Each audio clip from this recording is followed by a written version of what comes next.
Bonjour, bonsoir tout le monde.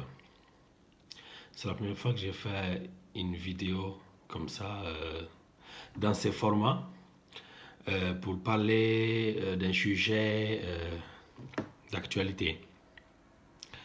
Euh, le sujet que je vais aborder avec vous, c'est le sujet du coronavirus, de la manière dont le monde entier traite ces problèmes.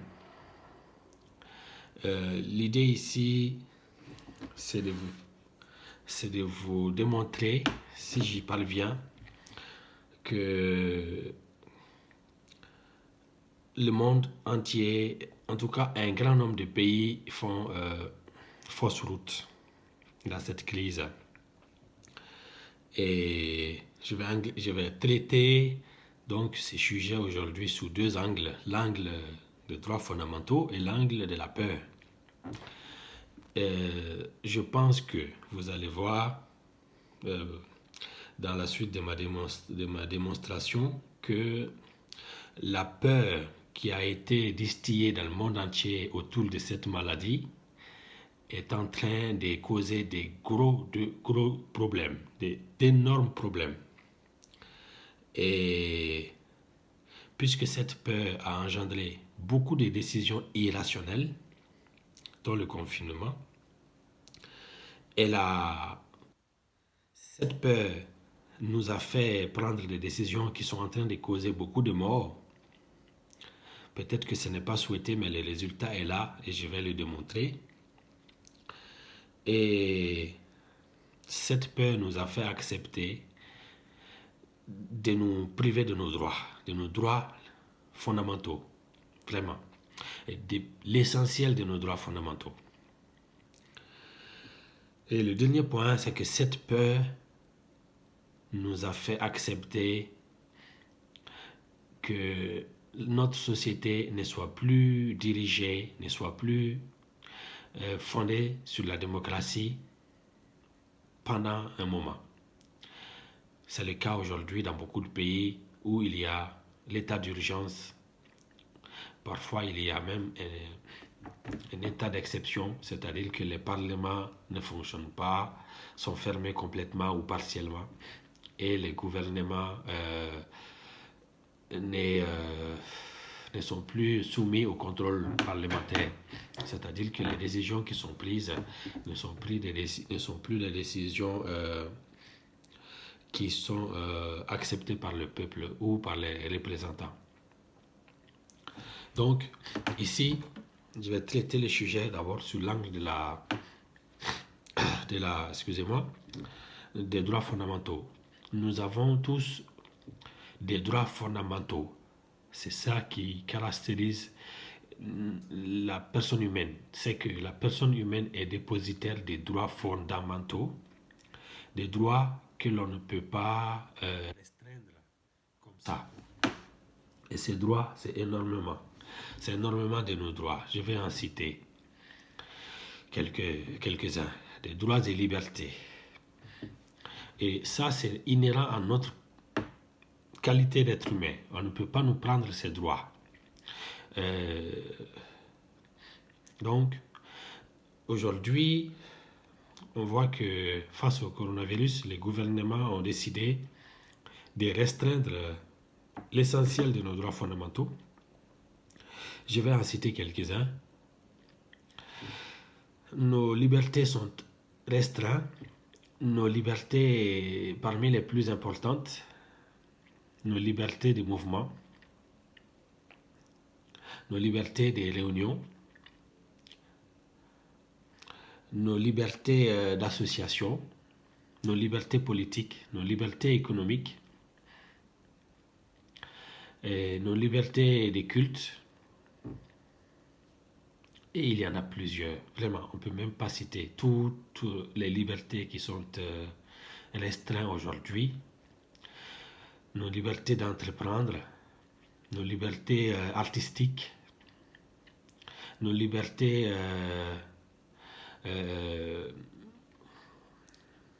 sportives aussi, nos libertés politiques, sont assez restreints. En ce moment, on ne peut plus manifester, on ne peut plus protester, on ne peut plus pétitionner, on ne peut plus voter, etc. Et nos droits sociaux sont aussi parfois en cause parce que les gouvernements peuvent voter des lois d'exception pour restreindre nos droits, pour changer les lois les plus légitimes, les lois votées par les parlements. Aujourd'hui, on peut les détricoter pendant une période donnée sans que le Parlement ait un mot à dire. Et donc, nos droits à une vie sociale, à une vie culturelle, et tous ces droits aujourd'hui sont restreints par le confinement. Donc le confinement, ce n'est pas propre à l'être humain et ce n'est pas propre à une société humaine, démocratique ou pas. Et le confinement, c'est un état d'exception. Autant politique que sur le plan social, économique, culturel, c'est vraiment quelque chose d'impensable pour une société humaine. Et j'en viens donc maintenant à justifier comment l'État peut restreindre nos droits. Comment l'État peut décider de nous confiner. L'État peut décider de nous confiner, par exemple, ou de prendre d'autres mesures qui limitent considérablement nos droits pour plusieurs raisons. Il faut que l'État remplisse plusieurs conditions. Donc nos droits, on peut les limiter, mais il faut des raisons. Et donc,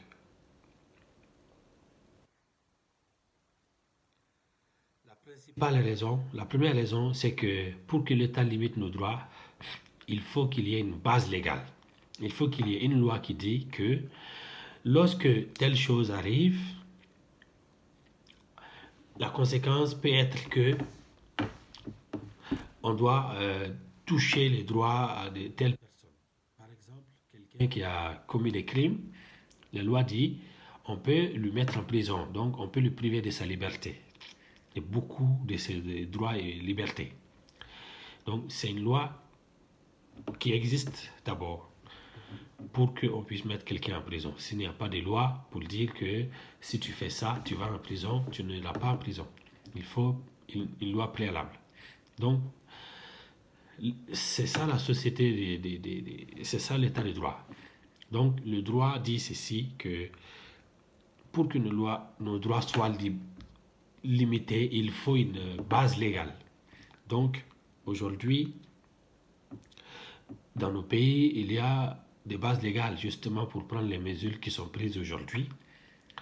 Donc cette condition est remplie parce qu'il y a la loi sur les épidémies, la loi sur la santé publique qui dit que s'il y a un danger dans le pays, parfois ça peut aussi être des lois qui invoquent d'autres dangers qui ne sont pas forcément liés à l'épidémie, dangers de guerre et tout, que l'État peut limiter les mouvements, peut imposer des couvre-feux, prendre des mesures qui nous limitent considérablement dans nos droits.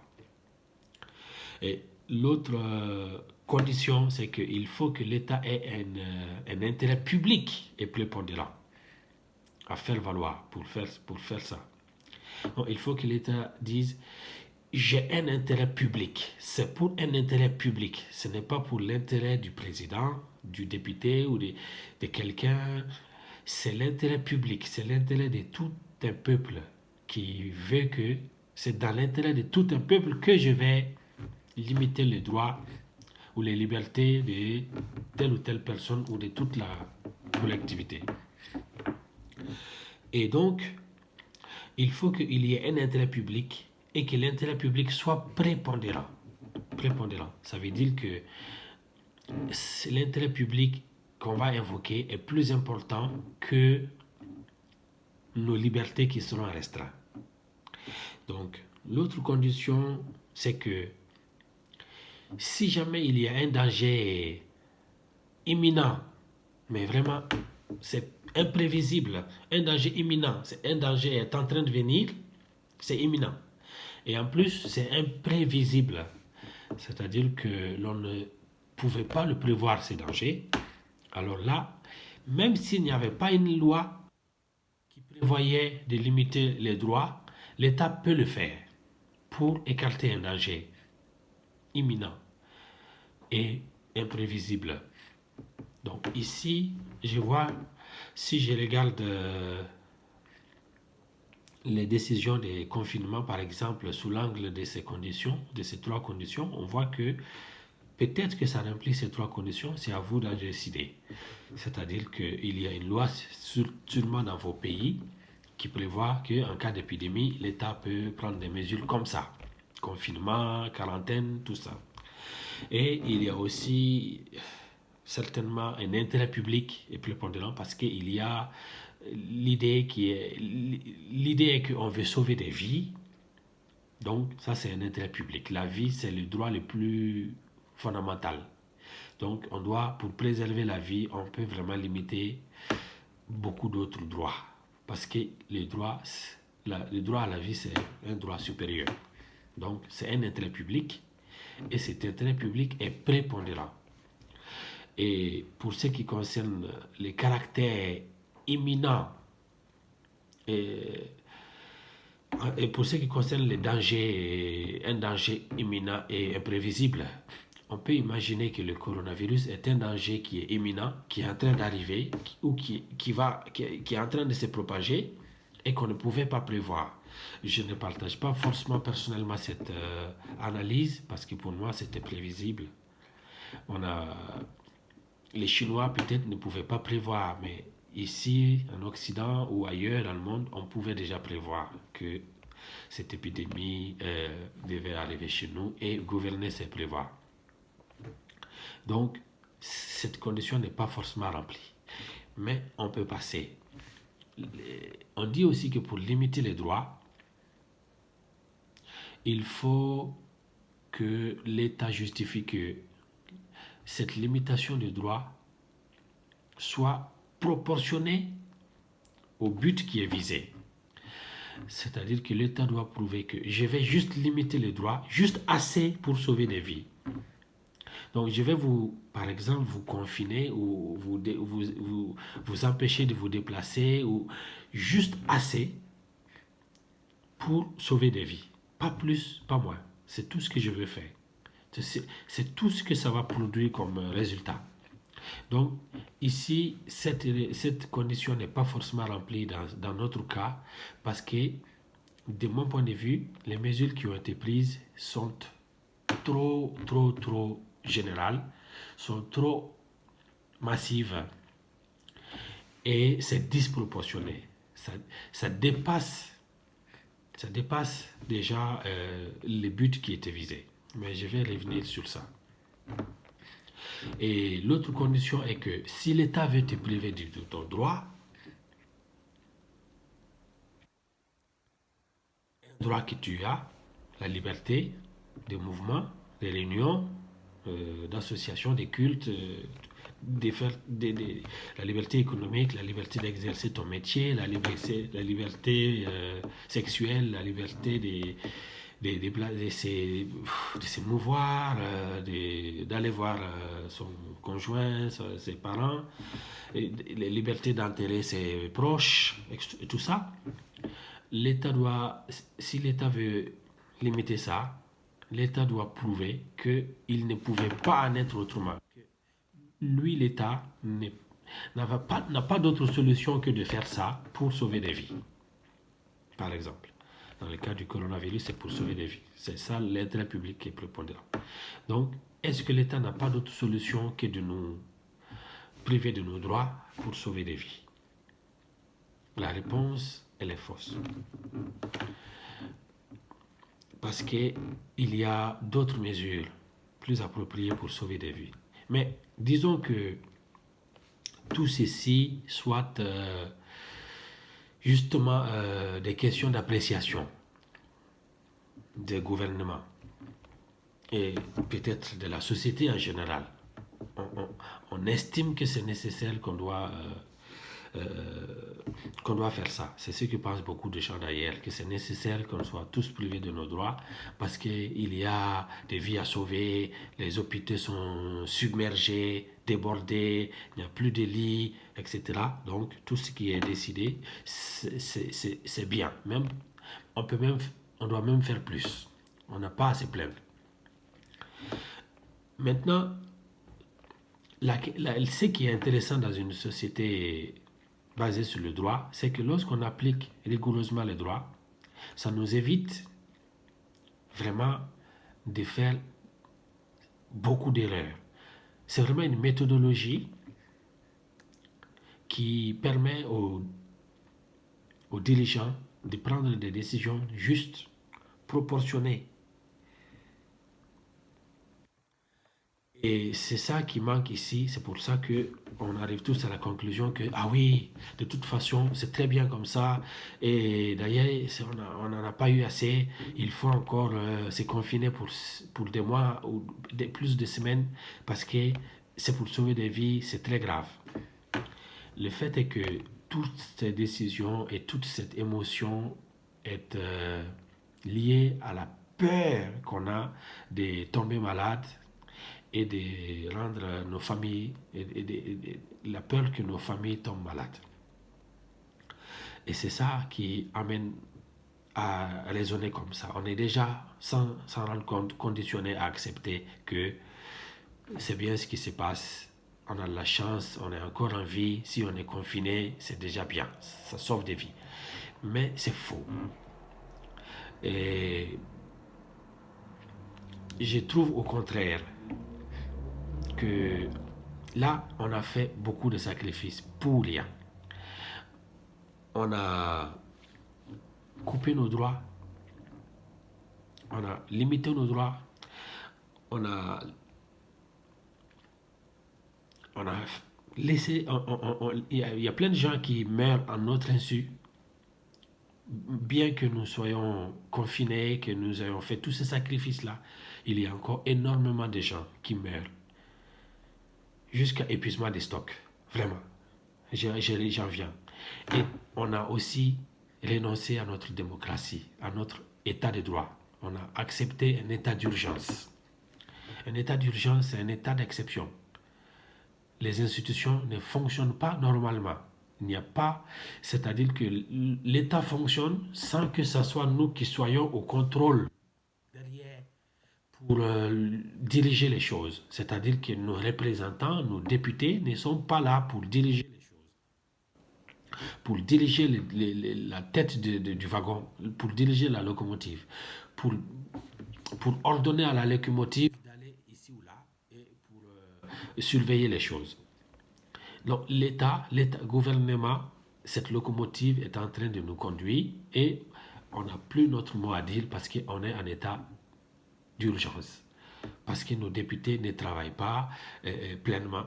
Et c'est le cas dans certains pays, surtout dans un pays où on s'y attend le moins, c'est la Suisse par exemple, où le Parlement est fermé, où le gouvernement a décrété l'état d'urgence et se permet de prendre toutes les décisions qui conviennent, sans que le Parlement puisse surveiller son travail et lui donner des directives.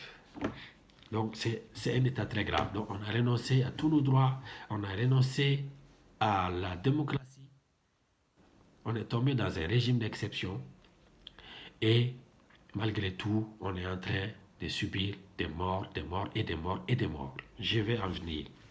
C'est pour ça qu'on a fait c'est pour ça que j'en viens à la conclusion qu'on a fait une erreur incommensurable. Parce que si on avait obéi à nos règles d'un état de droit, ça nous aurait peut-être évité ça. On aurait analysé chaque mesure selon l'angle du droit. Est-ce que j'ai une base légale? Est-ce que j'ai un intérêt public qui est prépondérant? Est-ce que je fais face à un danger imminent et imprévisible? Parce que dans ces cas, je peux même me passer d'une base légale. Est-ce que c'est proportionné, chaque mesure que je vais prendre, est-ce que c'est proportionné au but que je me suis fixé? Est-ce que c'est proportionné? Chaque mesure que je veux prendre, est-ce que chaque mesure va vraiment m'aider à sauver des vies? Est-ce que je ne peux pas faire autrement que de priver les gens de leurs droits? Si on avait suivi cette méthodologie, on ne serait pas dans cette erreur monumentale aujourd'hui parce que les gens meurent jusqu'à épuisement des stocks. Excusez-moi les termes, mais c'est ça. Parce que là maintenant, on va pouvoir parler de cette maladie affreuse qui est le coronavirus. C'est que cette maladie très dangereuse, très contagieuse, ça se transmet très très très vite. Ça se transmet très facilement, mais vraiment, c'est incommensurable. C'est très vite. Et comme disent les Africains, on ne peut pas avoir le bénéfice d'être grand et avoir le bénéfice d'être petit. Il faut juste, tu as juste, tu es juste grand ou tu es juste petit. Tu ne peux pas avoir les deux. Cette maladie est contagieuse, très très vite contagieuse, mais elle n'est pas massivement létale. Elle n'est pas mortelle de manière massive. Et c'est ça notre chance. Et donc, on devrait prendre des mesures vraiment en connaissance des causes. On devrait prendre des mesures ciblées au lieu de prendre des mesures générales dans l'affolement mondial. À moins que ça fait peur parce qu'on pourrait tellement imaginer que l'État ou les autorités ont fait exprès. Parce que si on voulait faire beaucoup de morts et semer les désastres et mettre l'économie à la ramasse et mettre la vie sociale, le tissu social et tout sans dessous, on ne se serait pas pris autrement. Si on voulait tuer tous nos vieux, par exemple, on ne se serait pas pris autrement que ce qu'on a fait là, jusque-là. Pourquoi? Parce que cette maladie, pour 80% d'entre nous, n'est pas mortelle. C'est clair et net. Pour 15 à 20% d'entre nous, c'est mortel. En Europe, je vais dire. Pourquoi? Parce que la population âgée, elle est très grande. Les gens de plus de 65 ans sont dans beaucoup de pays entre 15 et 20% de la population. À l'inverse, en Afrique, les gens de plus de 75 ans, c'est à peine 2,5% de la population, voire 3%, tout au plus, dans l'Afrique subsaharienne, par exemple. Et donc, nous savons qu'une épidémie débarque chez nous. Déjà, il faut dire que nos autorités n'ont rien anticipé. Donc, c'est pour cela que ces dangers n'étaient pas imprévisibles. Parce qu'on voyait que ça arrivait, on n'a pas anticipé, on a été un peu négligent. On a laissé ouvert les frontières, on a laissé ouvert entrer les malades sans les surveiller, sans les mesures de quarantaine appropriées, etc.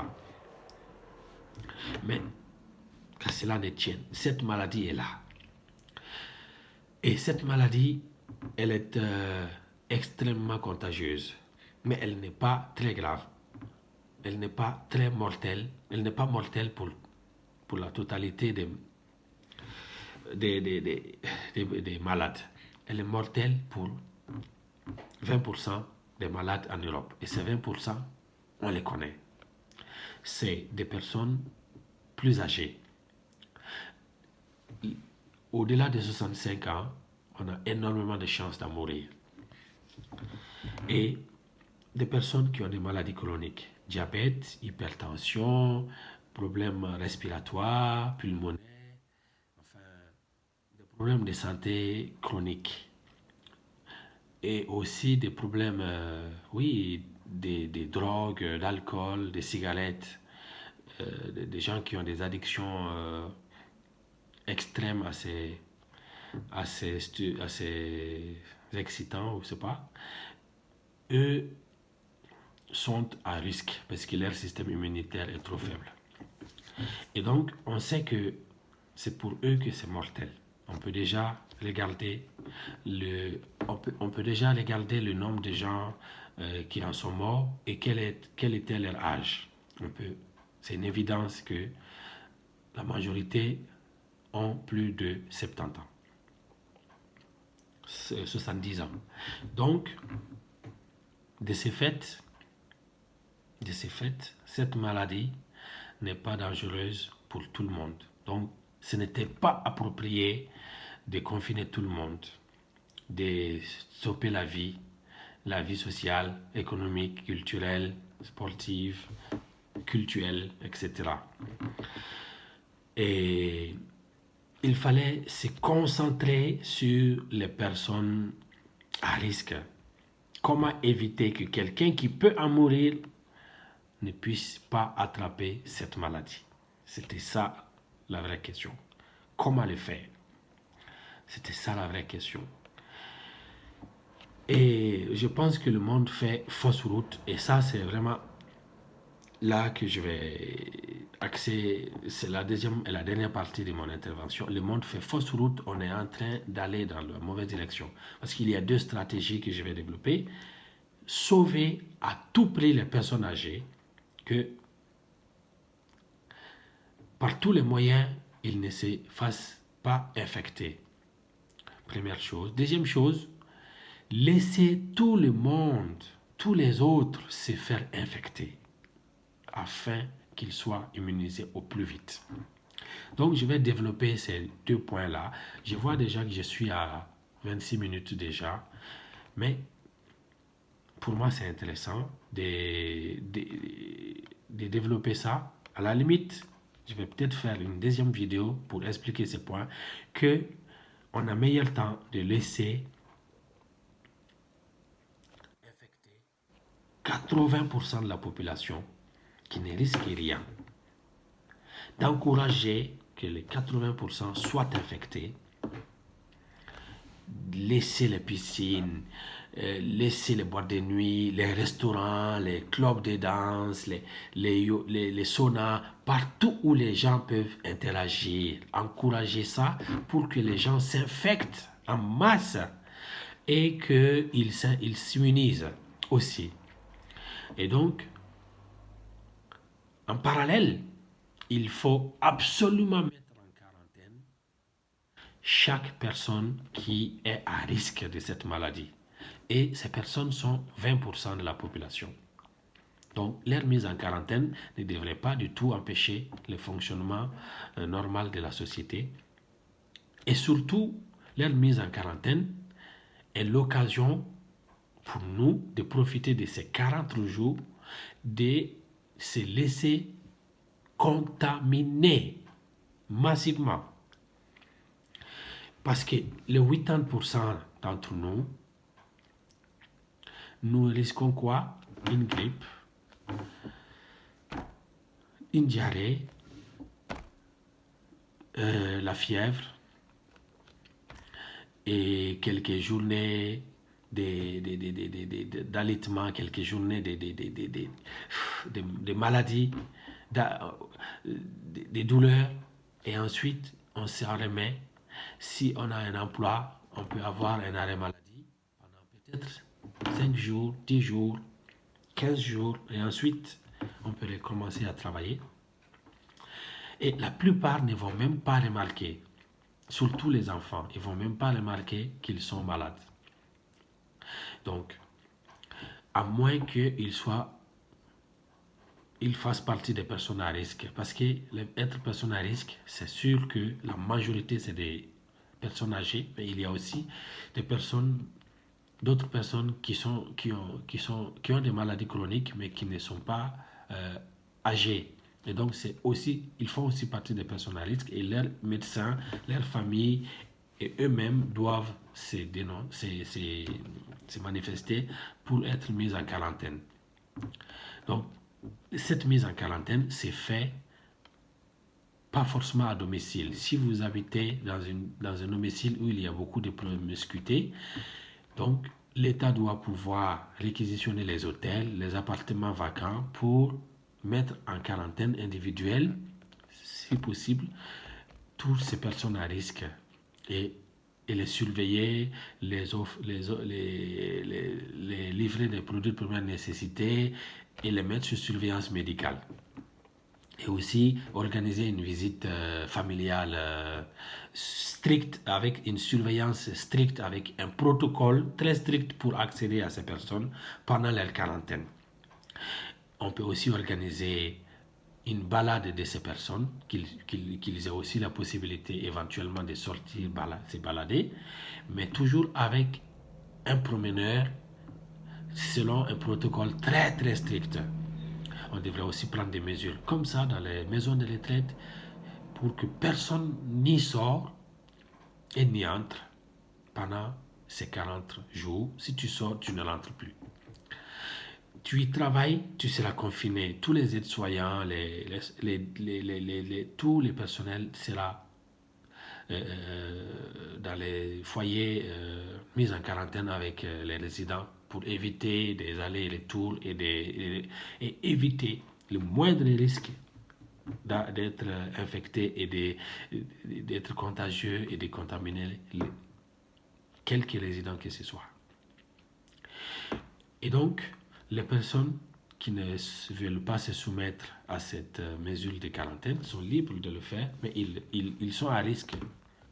Ils sont à risque et c'est pour leur vie. Ils sont à risque de mourir.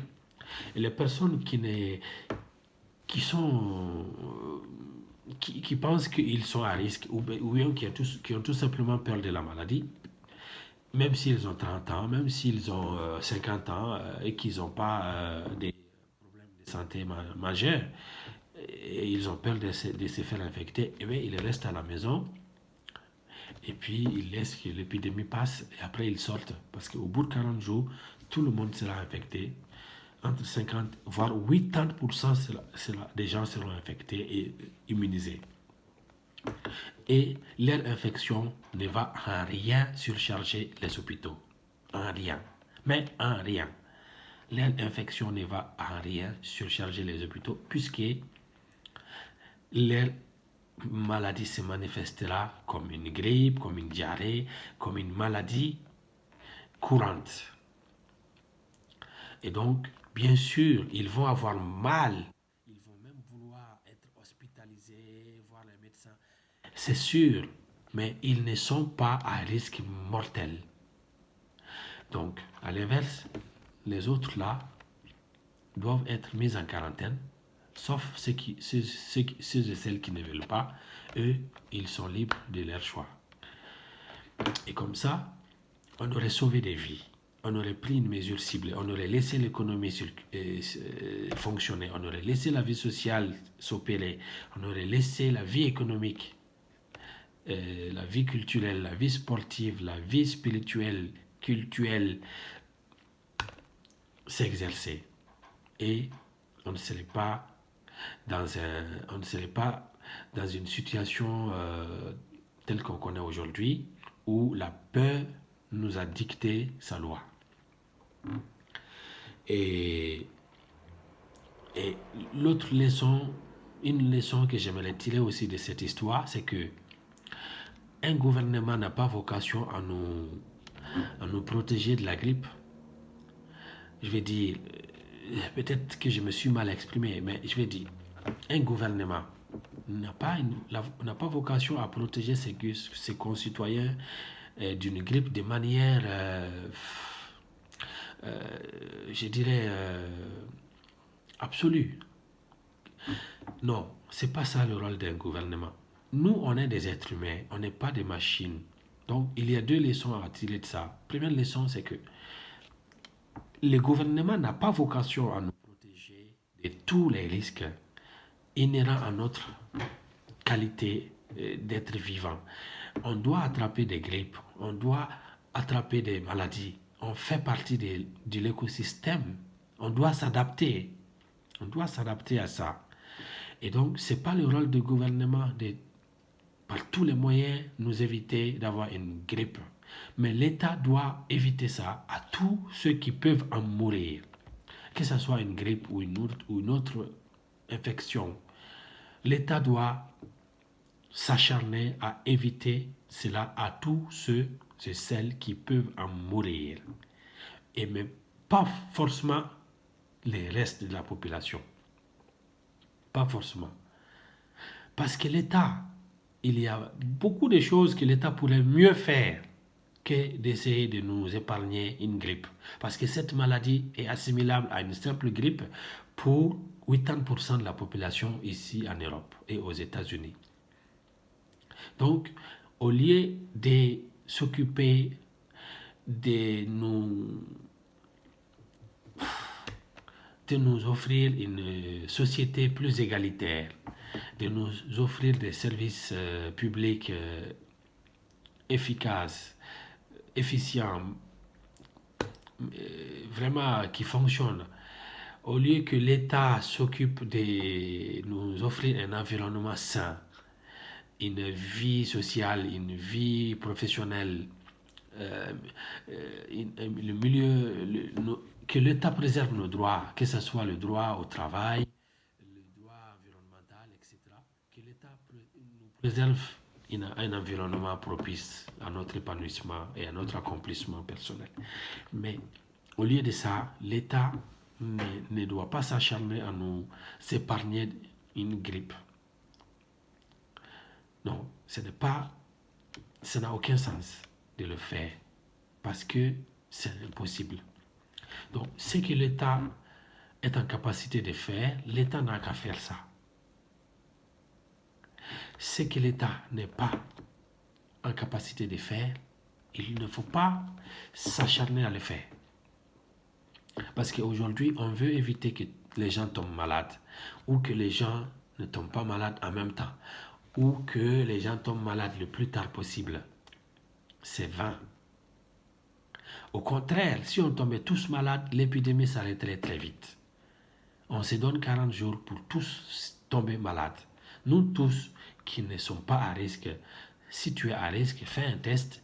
Il y a par exemple un journal suisse qui a sur son site, il y a une rubrique qui s'appelle Corona Check. Tu peux faire un check, tu peux tester si tu es une personne à risque, tu réponds à un questionnaire et à la fin tu vois si tu es une personne à risque. Et effectivement, si tu es une personne à risque, il ne faut pas se laisser contaminer.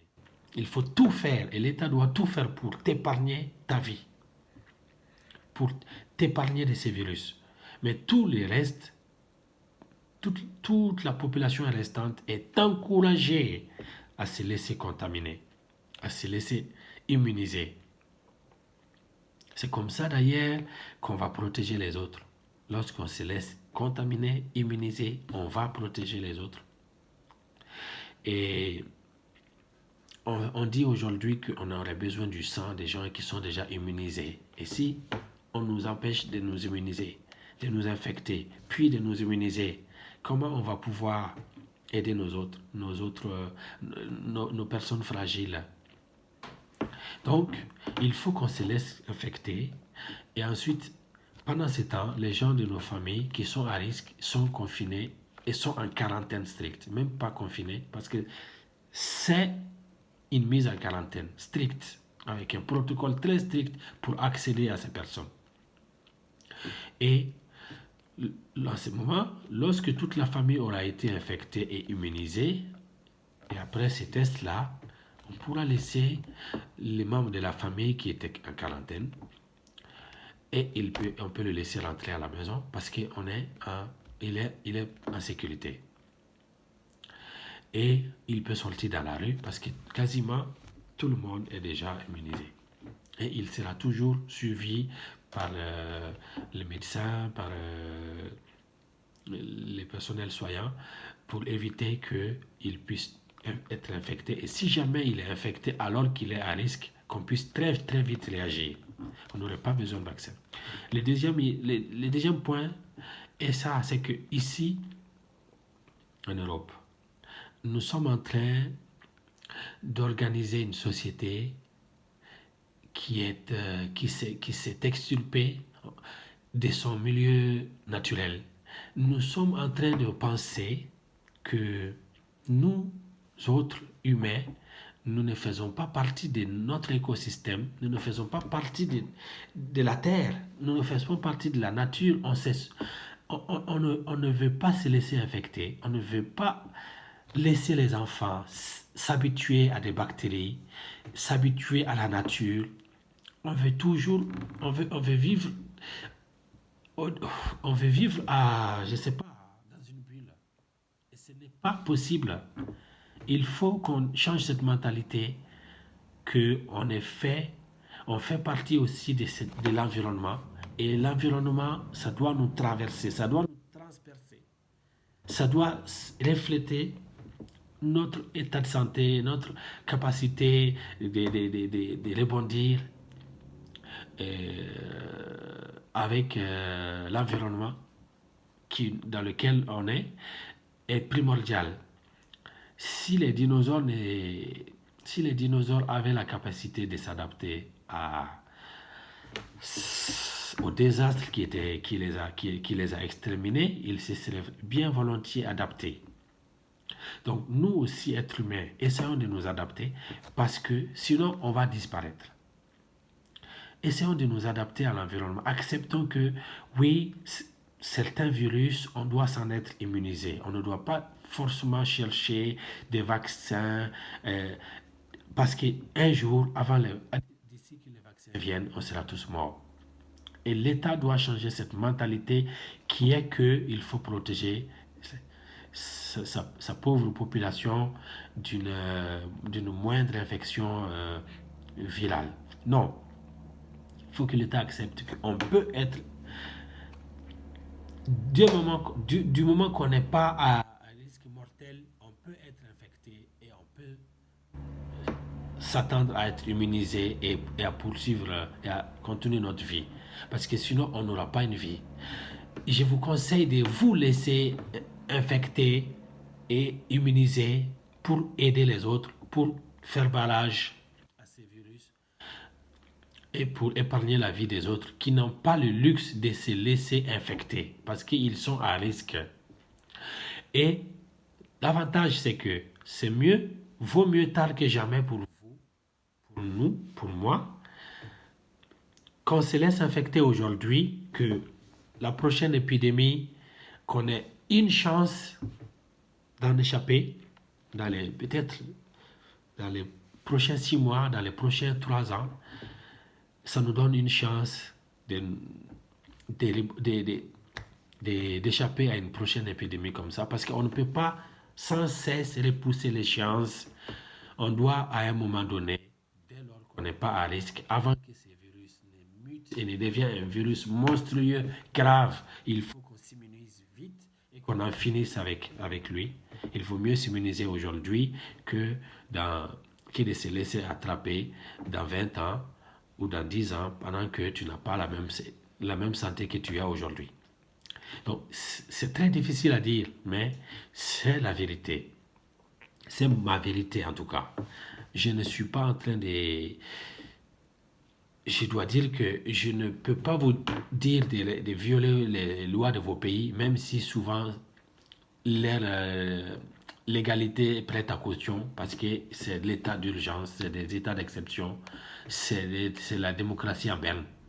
C'est la démocratie entre parenthèses, c'est le gouvernement qui décide sans que le Parlement, dans sa pleine disposition, puisse contrôler et dicter au gouvernement ce qu'il faut faire. Le gouvernement prend des mesures qui lui convient, personne ne contrôle et il ne suit pas une méthodologie très stricte qui est de savoir telle mesure que je prends, je touche les droits des gens. Les droits des gens sont sacrés, les droits fondamentaux sont sacrés. Est-ce que j'ai rempli les 5 conditions ou les 6 conditions pour massacrer les droits des gens? Et donc, ça nous aurait évité ces désastres-là parce qu'on aurait évalué chaque risque et on aurait évalué chaque possibilité. On aurait dit ça, oui, Oui, j'ai pensé à confiner les gens, mais j'ai découvert que ce n'est pas proportionnel.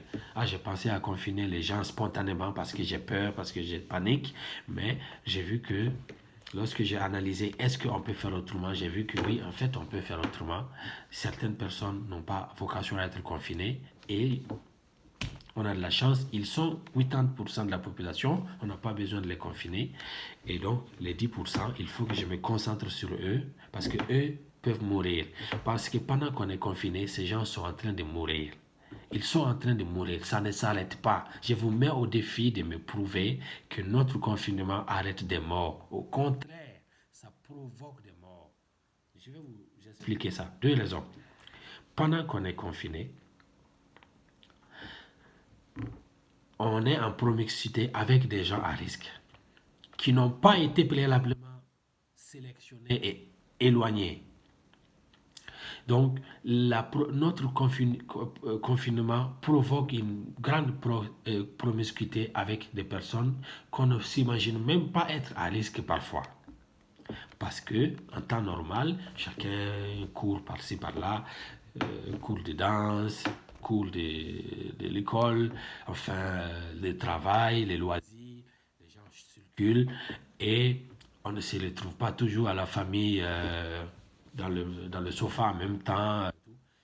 Avec le confinement, on passe tout le monde, on est trop proche, trop de promiscuité. Même si, d'un autre côté, c'est bien que l'État, en dehors de toute épidémie, que la société réfléchisse à trouver peut-être un mode de fonctionnement qui fait que la famille puisse regagner ce qui est vraiment important, ce qui est important pour notre vie, qui est d'être ensemble, de passer un moment dans notre famille, de vivre ensemble.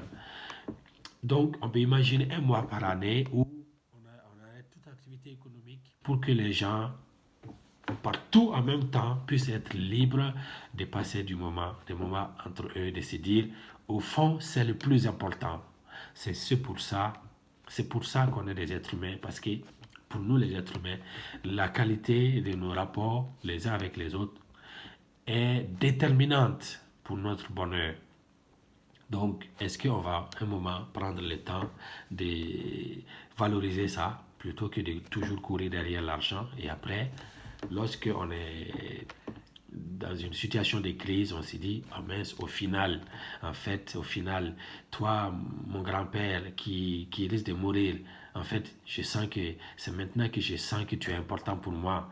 Et maman, toi qui risques de mourir, c'est maintenant que je sens que tu es important pour moi.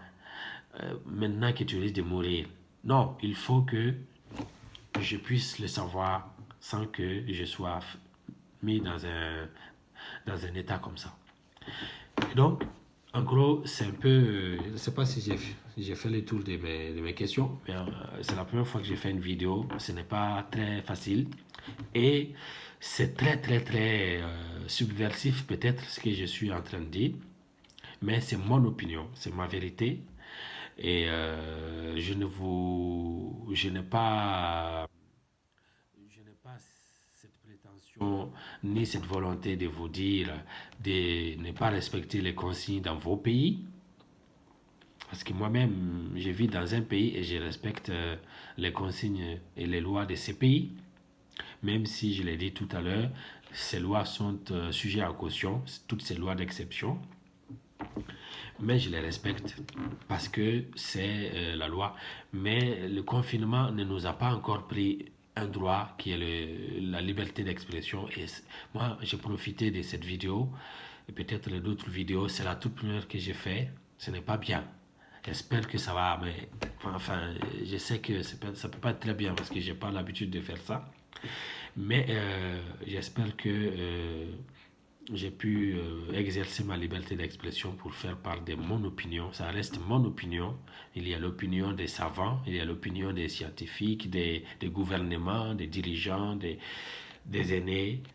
Mais chaque opinion a son importance. On ne sait pas d'où jaillit la vérité. Et surtout, dans cette période où nos cerveaux sont paralysés par la peur, la peur que on va mourir, la peur que nos familles, nos proches vont mourir, etc. Et qu'on a oublié que 80% d'entre nous ne peuvent pas mourir et ne vont pas submerger les hôpitaux en même temps. Jamais. Si on a pris des mesures strictes de quarantaine pour nos personnes à risque, nos personnes faibles, nos personnes qui ont des problèmes de maladies chroniques ou des problèmes liés à leur grand âge.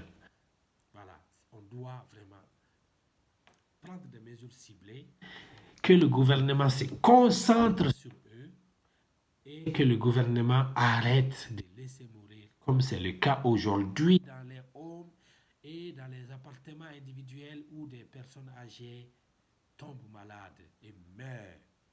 Et on a accès à ces gens sans protocole, sans mesure particulière.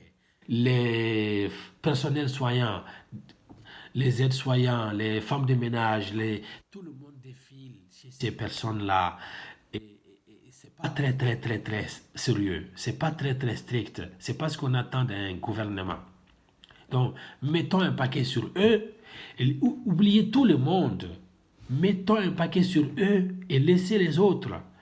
Laissez les autres tranquilles. 80% des gens, laissez-les tranquilles. L'économie, laissez-la respirer. Et laissez les gens se contaminer. Encouragez-les à se contaminer même. Qu'ils anticipent même qu'ils vont être contaminés et qu'ils ne risquent pas d'en mourir. Et que le risque de mourir est faible. Lorsque 20% des personnes à risque sont déjà épargnées. Pour les autres, c'est très faible et exceptionnel. Et donc, pour ces autres-là, si jamais tu ne sais pas si tu es vraiment une personne à risque avant de te laisser infecter, regarde, fais un test. Tu peux répondre à des questionnaires sur Internet, comme sur le site suisse, là, letemps.ch. Tu peux appeler ton médecin. Et après, tu peux te laisser infecter. Et après, tu es tranquille. Et la prochaine fois qu'un coronavirus surgit, même si c'est une autre forme de cette même maladie, tu seras certainement, probablement moins touché que quelqu'un qui s'est caché et qui a fait l'autruche et qui n'a pas été infecté et ni immunisé maintenant et qui risque de rattraper cette maladie au moment où il ne s'y attend pas du tout et au moment où il est encore plus vulnérable. Donc, je pense que ce que j'ai dit ici, oh mais c'est énormément de temps que je viens de passer à parler. Je voulais faire un truc un peu concis, mais c'est pas évident lorsqu'on fait une vidéo pour la première fois. Et je voulais faire un truc bref, concis, mais je suis déjà à 53 minutes, alors je vais m'arrêter là pour une fois. Je pense que mon idée, elle est déjà dans la boîte.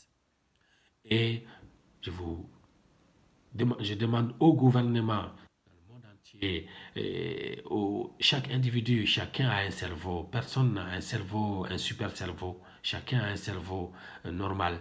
Donc tout le monde, de partout peut venir une bonne idée.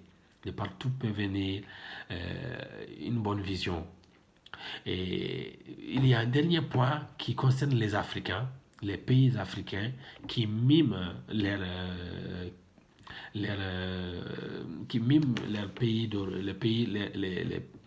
leurs pays colonisateurs, en gros, c'est que les Africains sont très peu touchés par cette maladie.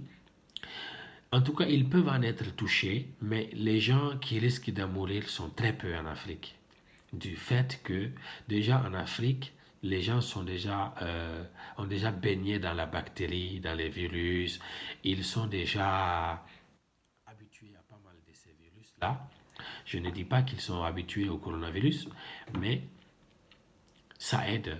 Et l'autre point, c'est que les Africains sont jeunes. Je crois que la majorité des Africains, dans la plupart des pays, ils ont entre 15 et 20 ans, je crois.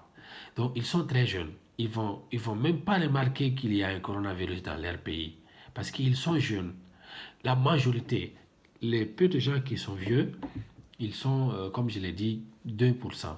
Donc, au lieu que ces gouvernements africains mettent des couvre-feux et paralysent leur minable économie, excuse-moi les termes, mais c'est un peu ça, une économie de misère, et ensuite, on va encore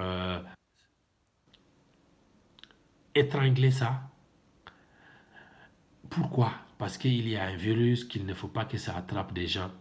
Posez-vous la question, est-ce que ces virus va les tuer? C'est ce que l'État doit faire. L'État ne doit pas sauter à chaque fois, tiens, il y a un virus qui vient, je veux éviter que ça attrape ma population. Non. Donc l'État africain, malien ou je ne sais pas, ivoirien, sénégalais, camerounais, il doit cibler les personnes à risque. Et ils ont la chance, ces personnes sont très peu dans leur pays. L'État peut essayer de les mettre en quarantaine préventive et de dire à la population, ah, on est rassuré, ce virus-là, ce n'est pas dangereux pour vous. Pour la plupart d'entre vous, c'est comme une grippe normale que vous avez l'habitude d'attraper chaque fois. Même des maladies bien graves qu'une grippe qui est comme la malaria, vous en avez l'habitude. Et cette maladie-là, de coronavirus, ce n'est pas plus grave. Donc, allez, faites-vous plaisir. Vous allez attraper ça. Ne vous faites pas, ne vous inquiétez pas, ça va passer. Si ça ne passe pas, prenez les médicaments. Sinon, appelez un médecin, allez à la pharmacie, allez à l'hôpital. Mais, a priori, vous n'avez même pas besoin d'aller à l'hôpital. Ceux qui auraient besoin d'aller à l'hôpital, c'est votre grand-père. Et lui, je l'ai déjà mis en quarantaine. Et je le surveille très bien. Pendant 40 jours, je surveille son état de santé. Donc, son petit-fils, sa belle-fille, elle se contamine, elle s'immunise. Et après, je viens, je surveille que tout le monde s'est immunisé. Après, je fais revenir le grand-père à la maison. Et c'est tranquille. Si le grand-père doit rester à la maison, il faut qu'il soit dans un endroit isolé de la maison. Si la maison n'est pas très grande, on ne peut pas faire ça. Et après, je mets en place un protocole très strict pour éviter que même les chats du voisin viennent chez le grand-père. Parce que il peut s'infecter, mais très facilement, et malheureusement, il peut en mourir. Donc, je ne veux pas prendre les risques pour ces personnes-là. C'est ça un État responsable. Merci à vous. Et population, n'ayez pas peur. C'est mon point de vue. Après, c'est vos gouvernements qui décident de comment vous devez vous comporter. Mais de mon point de vue, n'ayez pas peur. Faites-vous plaisir. Infectez-vous. Et puis, vous pouvez même faire des vidéos. Tiens, je me suis infecté aujourd'hui. Voilà, 2 jours, comment je me... Faites des photos, faites des vidéos, comment je me sens. Voilà, 3 jours, comment je me sens, etc., etc. Tu vas chier, tu vas vomir. Et ça peut arriver. Tu vas avoir du mal à respirer. Oui, ça va arriver. Tu vas tousser. Ça va arriver. Mais ça va passer. Les gens qui peuvent en mourir sont très très peu. Et on peut vraiment les mettre à l'abri. Si tu en fais partie, tu le sais mieux que moi. Ton médecin le sait, ta famille peut le savoir, que toi, là, tu peux en mourir. Donc, tu as meilleur temps de t'annoncer au gouvernement pour qu'on te mette en quarantaine et on te donne à manger, on te donne à boire. Pendant la quarantaine, tes droits sont respectés autant que c'est possible parce que c'est ça un état de droit. Si tu veux prendre le droit de quelqu'un, il faut prendre juste le strict nécessaire. Le strict nécessaire. Tu ne peux pas dire, ah non, c'est comme ça pour tout le monde. Non, non. Le strict nécessaire. Même quelqu'un en quarantaine, il a droit à des visites de sa famille. Il a droit à sortir se promener. Il a droit à ce qu'on lui livre tout ce dont il a besoin pour ses soins, pour manger, pour la toilette, et tout ce dont il a besoin pour son divertissement. Il a besoin d'un système, il a droit à un système de vidéoconférence avec sa famille. Il a droit à tout ça. Il a droit à sortir se promener. Maintenant, c'est à l'État d'organiser tout cela dans le strict respect des mesures, des- enfin, dans le strict respect des mesures les plus strictes pour éviter que cette personne, malgré tout, s'infecte parce qu'on on lui a livré à manger, ou bien que sa famille doit le visiter, ou bien que lui, il doit sortir voir sa famille, ou bien qu'on doit le sortir se promener. Donc, les gens qui doivent le voir, ils peuvent être contraints de porter un vêtement spécifique de la tête aux pieds, y compris les chaussures, et de porter des gants. On peut imaginer que quelqu'un a droit à à sortir faire une balade. Donc, le promeneur peut être son fils, quelqu'un de sa famille, ou un infirmier, ou un bénévole. C'est possible. Le promeneur, idéalement quelqu'un de sa famille, quelqu'un avec qui il a déjà une grande familiarité. Donc, il vient, il discute avec le patient ou avec la personne en quarantaine parce qu'il n'est pas patient justement. S'il était patient, il serait déjà à l'hôpital. L'idée, c'est qu'il n'est pas un patient parce qu'on ne veut pas qu'il soit infecté. Donc, il faut le traiter comme quelqu'un de sain, quelqu'un de normal, mais quelqu'un qu'on veut à tout prix éviter qu'il soit infecté.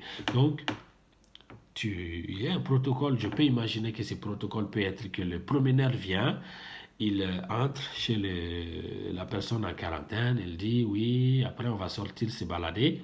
Après, tu sors, tu viens avec un tabouret, vous sortez avec ce tabouret. Ce tabouret, vous vous promenez. Si c'est une personne très âgée et elle est fatiguée, elle veut s'asseoir, tu poses le tabouret, elle s'assoit et après tu reprends le tabouret, vous marchez, vous rentrez à la maison, vous allez au lac, vous allez. Voilà, ça c'est ça. Ça, et après vous le ramenez à la maison et après tu t'en vas. Celui qui vient pour nettoyer la maison, pour lui faire prendre son bain s'il est trop âgé ou s'il est malade, cette personne aussi est soumise à un certain nombre de protocoles stricts et pas comme cette pagaille qu'on voit aujourd'hui où les soignants n'ont pas de matériel, ils n'ont pas conscience ils n'ont pas toujours conscience que ils sont énormément à risque pour ces personnes et l'État n'en a pas conscience. Et donc, les institutions n'en ont pas autant conscience, puisqu'ils ont, au lieu de se focaliser sur ça, ils ont voulu faire des mesures stupides de confinement général et sans discernement. Donc, c'est pour ça que ces gens-là, on doit les mettre en quarantaine et il faut du matériel, il faut un protocole strict pour accéder à ces gens-là. Je salue beaucoup ces maisons de retraite qui, de leur propre initiative, ont décidé de se mettre en quarantaine, alors que l'État n'était pas foutu d'en avoir la moindre idée. Donc, ni l'État, ni aucun de ses démembrements, encore moins ces entreprises-là qui se pavanent à dire qu'ils ont les centres, enfin les EHPAD, les maisons de retraite les plus géniaux, alors ils se font beaucoup d'argent sur la détresse souvent de ces personnes fragiles qui sont là, qui sont dans une misère affective incroyable, dont parfois les soins laissent à désirer, les traitements, l'humanité reste à désirer. Incroyable. Bref, donc tous ces gens-là n'ont pas du tout conscience que on doit absolument éviter que ces gens se fassent contaminer. Et que, à l'inverse, nous, on doit se faire contaminer, nous autres. Sinon, ça ne finit pas.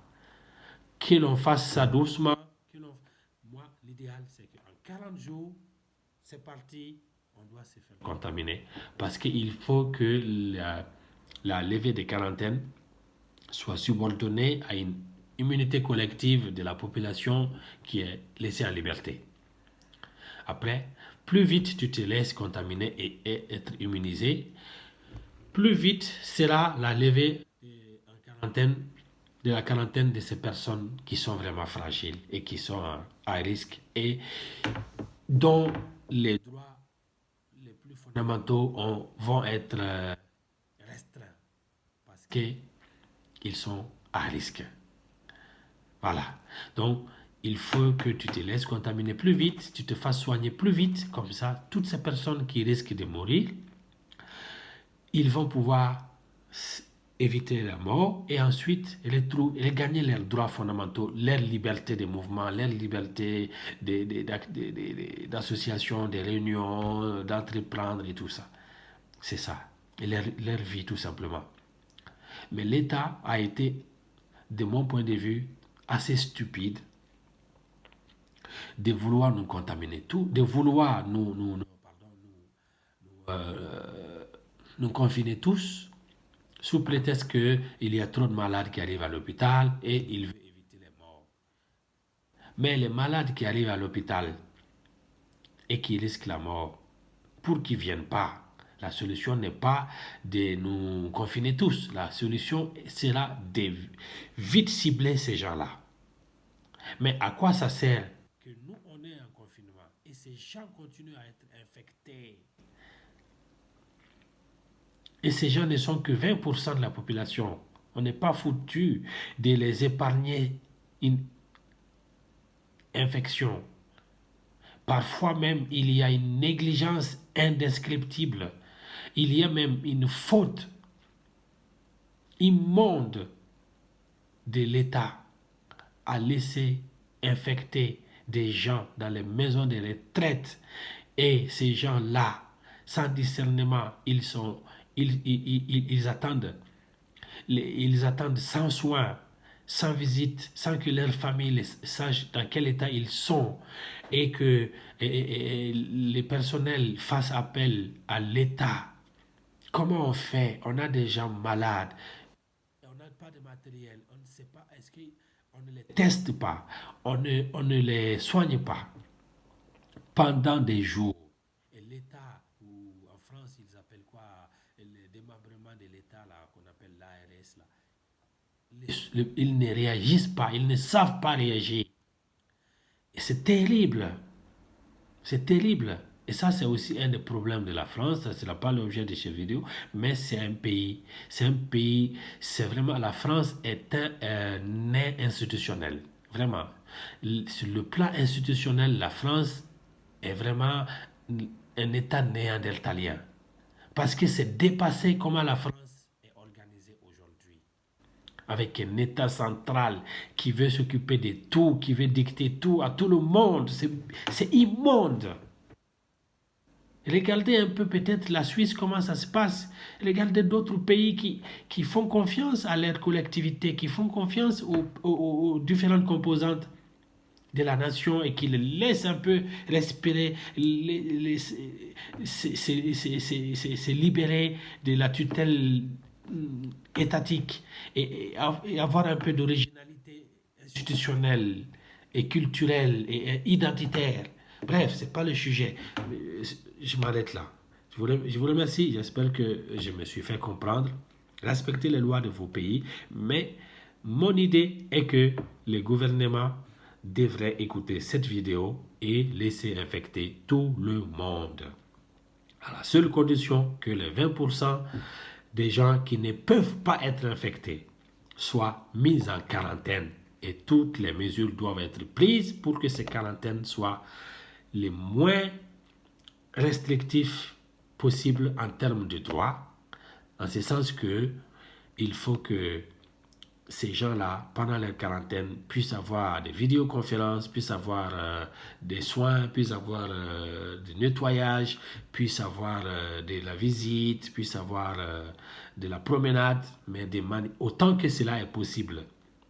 Autant que cela est possible avec leur mise en quarantaine, avec le fait que ces gens ne doivent absolument pas être infectés. Si une promenade est possible, c'est très souhaitable parce qu'on ne peut pas restreindre les droits comme ça. On doit vraiment restreindre les droits avec délicatesse. Il faut toujours regarder par quelles mesures je peux lui donner encore un peu de liberté avant de lui prendre sa liberté. C'est comme ça. C'est ça un état de droit. Et c'est ça qu'on a oublié aujourd'hui et on se trouve dans une situation grave et c'est très inquiétant pour l'avenir parce que demain, si pour une grippe, on nous a tous privés de nos droits et on a mis entre parenthèses la démocratie en mettant le Parlement dans certains pays, le Parlement comme en France fonctionne voilà un peu. Il y a pas tous les députés, mais chaque député est élu, à vrai dire. Mais il n'y a que les représentants des groupes parlementaires qui viennent, parce que les autres. Moi, je vous aurais conseillé d'amener tous les députés à faire leur travail par téléconférence, à voter les lois, à surveiller le gouvernement ou encore à se les trouver dans une salle la plus grande possible pour éviter la promiscuité de l'Assemblée nationale. Au Stade de France, les députés, un député, un rangé. Tu t'assois là, et puis le micro est là, le gouvernement est sur la pelouse, et tu l'interpelles, tu prends ton micro, tu parles, et tu fais ton travail de député, et tu prends ta voiture, tu rentres chez toi. Parce que la démocratie n'a pas de prix, ça ne doit pas s'arrêter pour une épidémie comme ça. La démocratie ne doit pas s'arrêter. Dans un pays, l'économie ne doit pas s'arrêter, nos libertés ne doivent pas s'arrêter. Tant que c'est possible de faire autrement. Si ça doit s'arrêter, ça doit être très très proportionné. Voilà. Merci à vous.